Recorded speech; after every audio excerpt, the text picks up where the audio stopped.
гург ҳайвони ширхӯри даранда буда ба оилаи сагшаклҳо дохил мешавад.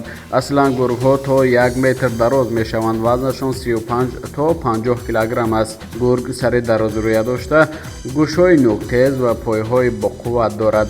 аксари гургҳо хокисарранги сиёҳтоб мебошанд. бояд гуфт ки зиёда аз 10 зернамуди гургҳо дар аврупо, осиё, амрикои шимолӣ зиндагӣ мекунанд. гургҳо ниҳоят ҳайвони ҳарис мебошанд. дар ноҳияҳои чорводор ба рамаи гӯсфандон, подаи говҳо ва галлаи ҳайвонот ҳуҷум мекунанд.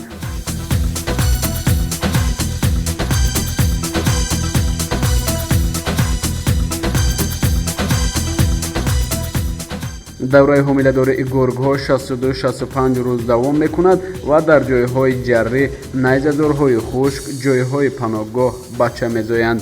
гург дар давраи афзоишашон то болиғ шудани бачаҳояш ҷуфт гаштугузор мекунанд ва охири фасли тирамоҳ тӯда шуда 10-12 тагӣ зиндагӣ мекунанд.